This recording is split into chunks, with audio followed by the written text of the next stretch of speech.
F-22为单座双发战斗机，最大飞行速度2.25马赫，机附有2个内置弹舱，可挂载6枚 AM-120中距空导弹，进气道两侧各有1个侧弹舱，可挂1枚 AM-9LMX 格斗导弹。此外 ，F-22的机翼下还有4个外挂点，可用来挂载空地武器或副油箱。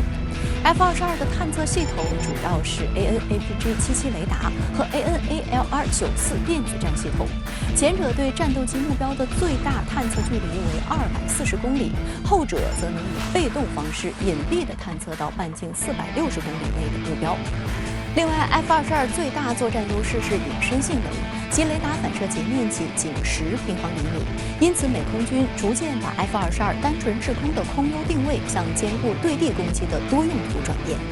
美军最近在关岛使用 F-22演练的最新战术是进攻性防空压制。F-22此时将成为一个进攻性的平台，它可携带小直径炸弹等精确制导武器，利用其隐身、超音速巡航性能和综合电子设备，突破对手的防空网，摧毁敌方地面防空系统，完成踹门的任务，为后续部队开辟出一条安全的空中走廊，让轰炸机等其他机种跟进打击敌方纵深。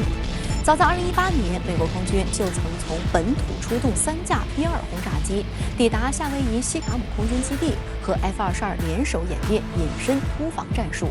通常是由 F-22踹门、摧毁或压制敌防空系统，然后再由 B-2轰炸机长驱直入，展开猛烈轰炸，或者可直接由 F-22贴身掩护 B-2轰炸机深入敌目标区实施轰炸。然而，由于 F-22的机载数据链不支持与其他战机进行信息交换，这就使得 F-22在为 B-2护航的时候，需要通过改装的有人驾驶的E-11A或全球鹰无人机充当飞行网关。但是 E-11A 和全球鹰都不隐身，容易暴露 F-22和 B-2的行踪。因此，美国空军对于全隐身飞机，更多的还是让他们单独作战。除了演练隐身突防战术，美国空军还针对 F-22被人诟病的腿短的问题，开展了热座位、热加油和快速猛禽等等战术。F-22的典型作战半径仅720公里，但在远东地区为监视拦截作战半径1580公里的苏35和作战半径6398公里的图952个老对手 ，F-22不得不加载副油箱，增程到1200公里左右，但还难以应付。此外，携带副油箱会破坏战机隐身，这就让 F-22不得不借助加油机或多架 F-22接替工作，才能勉强应付。去年9月，美国空军的佛罗里达州的廷德尔空军基地使用 F-22进行热座位和热加油演练，就是战机落地之后，在发动机不停机的条件下，迅速地补充燃油和弹药，更换飞行员之后，继续执行作战任务。有人形象地把它比喻为歇人不歇马，单机作战效率成倍提高。另外，为了顺应分布式打击的潮流，美国空军还提出来快速猛禽战术，使用4架 F-22战机，配上1架 C-17运输机，负责燃料与维修配件。在接到指令之后，立刻于24小时之内前往全球任何区域发起快速打击。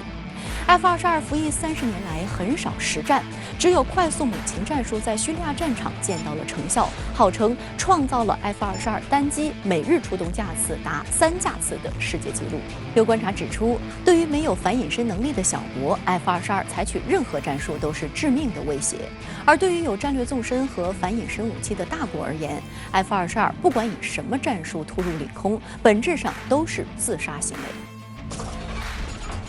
不仅如此，美国空军在关岛只能采用轮驻的方式部署 F-22，因为关岛的湿度过高，极易腐蚀隐身涂层，无法让 F-22进行长期部署。俄罗斯媒体曾报道，部署在关岛的近10架 F-22就因为这一原因出现不同程度的技术故障。